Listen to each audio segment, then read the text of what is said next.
Joining us now to review some of the headlines of today's newspapers from around the world is Arise News analyst, great Malabite, Emmanuel Ifeni.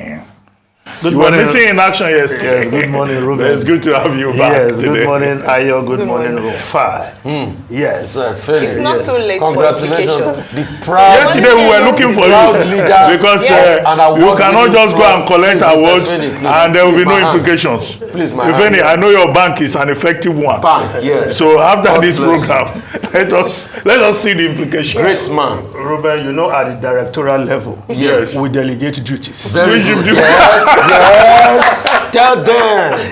Tell them. No, prove that your bank is very effective. Prove the directorship. Now, let's start the The review. one and only Let's start leader I know. Let's start the review with this day, Nigeria's newspaper of record. Yes, congratulations again to Arise TV, Yeah, this is your legacy matter.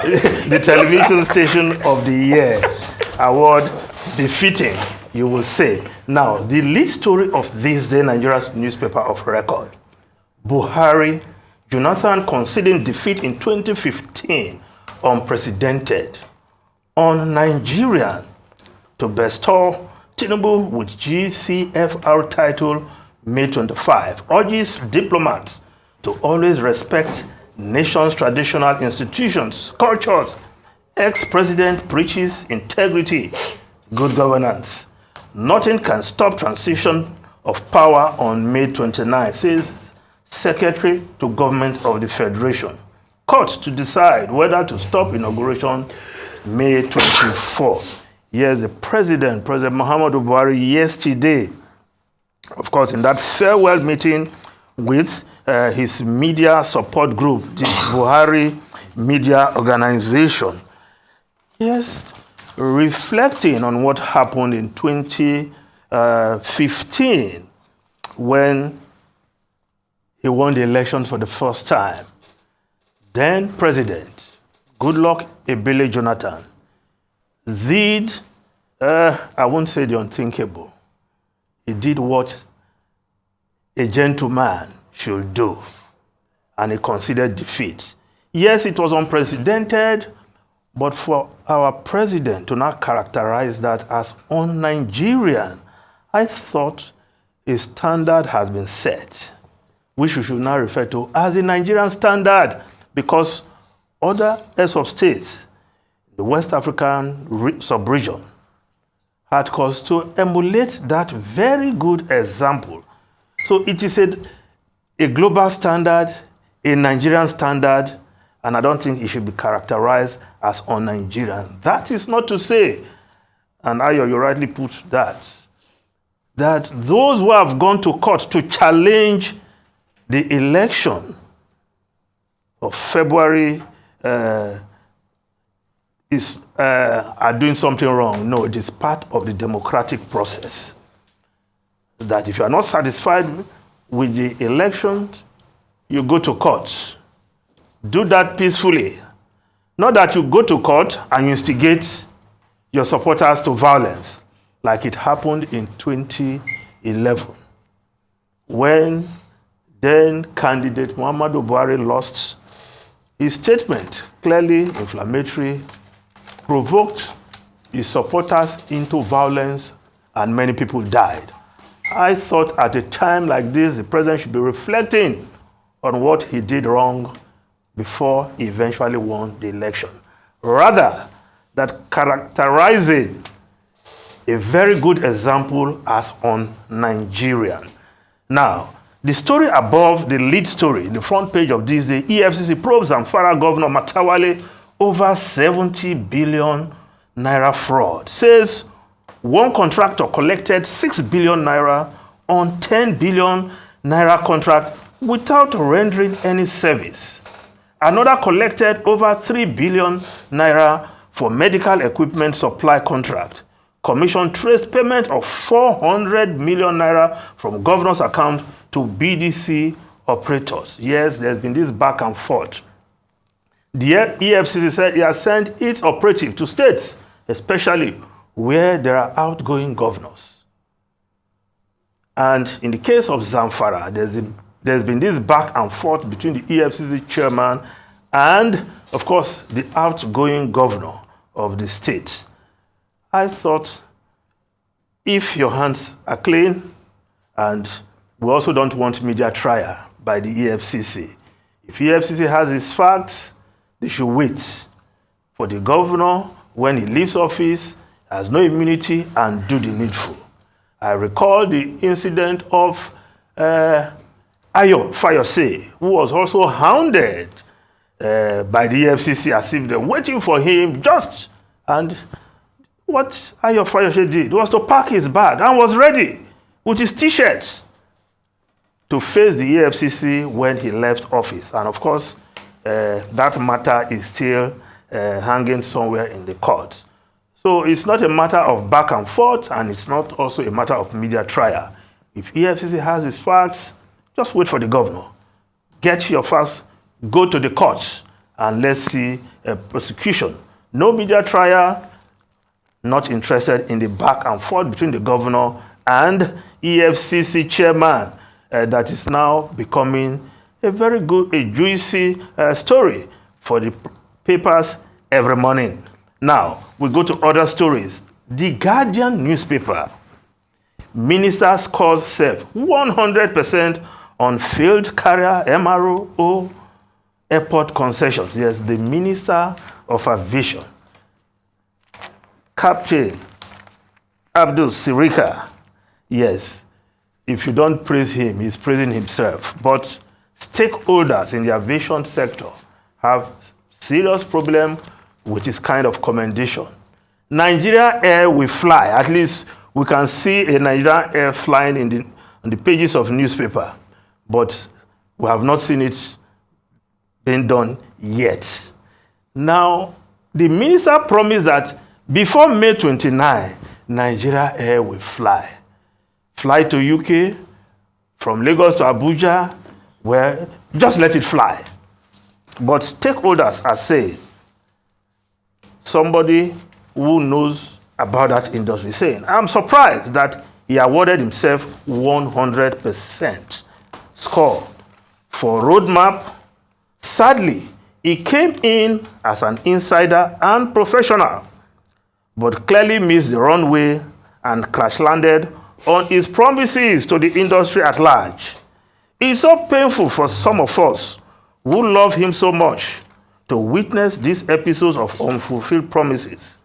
He should score 3/10 because on the overall, aviation is worse off than he met it. That's a stakeholder in the aviation industry countering the minister's score of giving himself 100%. I imagine what student will give himself 100%. Won't you allow your teachers, others to assess you? But stakeholders have their say on that matter. And for the record, Abdul Sirika had been on that seat for 8 years. First 4 years as Minister of State for Aviation, and the last 4 years as Minister of Aviation. The airport concession project, which he promised in 2016, was only ignited recently, and it has been marred by controversies. One of the companies shortlisted had gone to court to stop others' concession. And of course, workers in the aviation industry are also having their say. So that concession itself is marred in controversy as we speak. Now, the Punch newspaper, Tinubu's inauguration program begins Thursday. Federal government invites over 65 world leaders. Stay away from inauguration venue if you don't have business there. Secretary to the government of the Federation. Buhari hands over transition documents to incoming president Thursday. And of course, the president will also confer the GCFR on the incoming president, Bola Ahmed Tinubu, the president-elect. Now, the Daily Sun also reported May 29, no court can stop Tinubu's inauguration. The federal government is saying National Security Advisor wants unauthorized persons to stay away from Eagle Square Buhari to confer Tinubu Shetima with GCFR GCON. And of course, below the photograph, Tribunal reserves ruling on Atiku Tinubu live broadcast request. Why we oppose it? INEC, Tinubu, of course, the PDP, Atiku, and its presidential candidate, Atiku Abubakar, asking that the proceedings of the Presidential Election Petition Tribunal be transmitted live. But the court will give its verdict on that matter. Now, the Daily Trust newspaper, ahead of inauguration, Naira falls to 760 Naira to the dollar. National Assembly leadership contenders woo lawmakers with foreign currency. We saw this before the presidential primaries, and now again. So if the leadership that will emerge, I hope they will not have this baggage of being the one that was induced, not with Naira, but with dollar. But demand went up this week. BDC operators are saying. Now, below the photographs, front page of the Daily Trust, security agents dodging bandits, mocking victims. Sultan, that's the Sultan of Sokoto. Yes, Saad Abubakar III. Well, for the record, before he ascended the throne,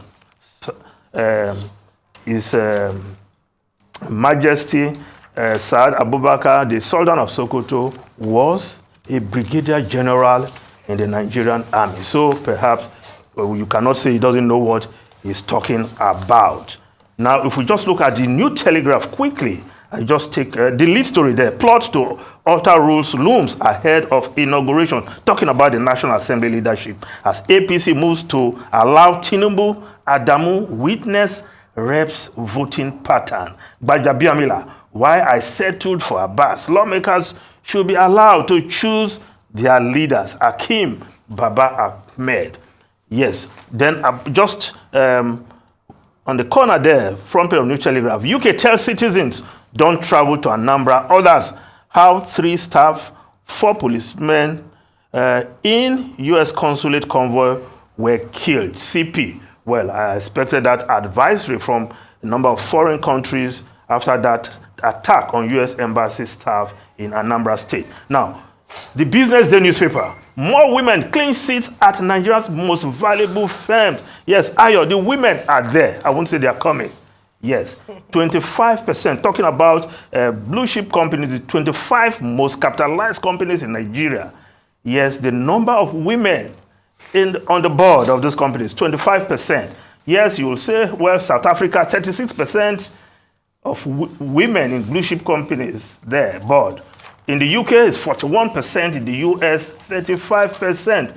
Well, the case of Nigeria, it's an underwhelming performance, but few companies have pushed up these numbers, and the Nigeria's 25% threshold was largely achieved on the back of push from companies that are compliant, progressive in the diversity agenda. Of course, the companies, UBA, Lafarge, Guinness, among them. UBA has 50% of women on the board. How is Tony doing it? Maybe that's why he's doing well. All right. Real quickly, I want to talk about something. Yes. The case of allegations of corruption against the Zamfara state government.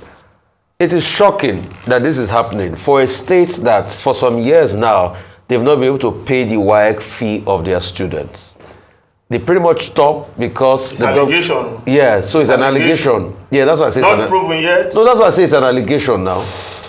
But only to think that they've not been able to pay the WAEC fee of their students. There were also allegations of corruption against the former governor in Zamfara. 2 governors back-to-back allegations of corruption at the expense of not being able to pay the WAEC fee of their student. It is the future of the student in Zamfara that hurts me the most. And I think the new coming governor in Zamfara State should try as much as possible to settle the WAEC bill of those students so that at least they'll be able to get their WAEC results or write WAEC and be able to move on with their life. It is sad that the state cannot pay WAEC bill for over 20,000 students in a state that people are lacking in Nigeria. The money is just over $1 billion based on the facts I have. And because of that, they are not even, I'm not even sure why is going to register students in Zamfara State from government schools. That's the sad reality in this country. Some quick comments. Yesterday we had Mr. Lamidi Apapa on this program, the factional chairman of the Labour Party. He said, don't call him factional chairman. Oh, okay, okay, whatever. He said he's in charge. Okay, okay. But he said, yesterday, he said, I intend to appear in court today, and he was trying to teach me English. Everybody comes here, they try to teach me English language. But in any case, that's fine. But, you know, I saw in the reports now that, you know, he's in court now. He attended, but he's not wearing the cap. He's also not wearing agbada, because yesterday I reminded him that it's not a good thing for a cap to be removed from the head of an elderly man. And that, you know, what will be his plans for today? But he's in court. He didn't fight over sitting position. He sat quietly at the back. You know, and we've not had any drama yet. We don't know whether there will be any drama today. But as I pointed out yesterday, I think it's very embarrassing, disappointing that the Labour Party that gave many Nigerians so much hope is embroiled in, you know, in squabbles and factionalization. And then again, another story we treated yesterday, I saw something on it today, the meeting between the president-elect and Senator Kwankwanso. One particular person, one Abdulmajid Kwamanda, is saying that Tinubu should perish the idea of giving any position to Kwankwanso, because there are reports that he will be offered 2 ministries, and that he should not try that. Okay, doctor. Otherwise, they will mess up APC in the Northwest. Okay, doctor. So much for the idea of government of national unity.